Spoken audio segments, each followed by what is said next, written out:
নমস্কার, আশা করি সকলে খুব ভালো আছেন। আমরা খুব ভালো আছি। তো পুরীতে গিয়ে দ্বিতীয় দিন আমরা পুরীর মন্দিরে পুজো দিয়েছিলাম এবং সেই জন্য খুব ভোর ভোর উঠে সকলে স্নান করে রেডি হয়ে নিয়েছিলাম এবং তারপর একটা টোটো করে পৌঁছে গিয়েছিলাম জগন্নাথ দেবের মন্দিরে।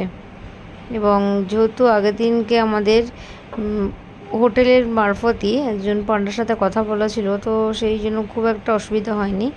উনি বলেছিলেন সকাল সকাল চলে যেতে, নাহলে ভিড় বেশি হবে। তো আমরা সেরকমই চলে গিয়েছিলাম, 8টার মধ্যে চলে গিয়েছিলাম মন্দিরে।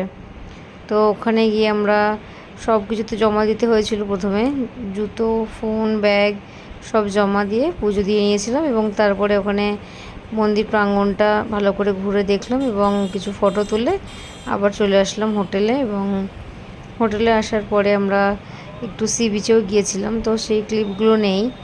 এবং তারপরে দুপুরে আমরা বাইরে লাঞ্চ করেছিলাম। তো এই ছিল আমাদের হোটেল ডায়মন্ড প্যালেস।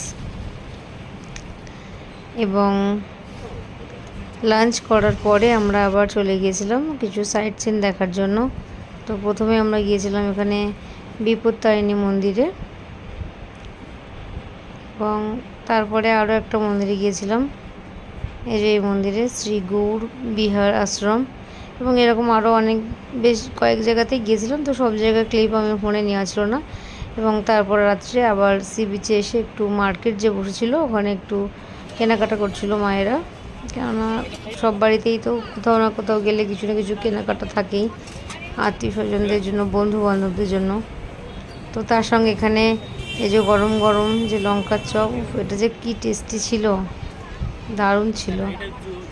তো মানে কেনাকাটা, খাওয়া দাওয়া সব একসঙ্গেই চলছিল। এবং তারপরে আমরা রাত্রে ডিনারটাও বাইরে থেকেই করে নিয়েছিলাম এবং ডিনার করে আরও কিছু কেনাকাটা করেছিলাম এবং তারপরে আস্তে আস্তে আবার হোটেলের দিকে চলে গিয়েছিলাম, কেননা আবার আগামীকাল ভোর ভোর আমাদের বেরানো ছিল, সেই জন্য।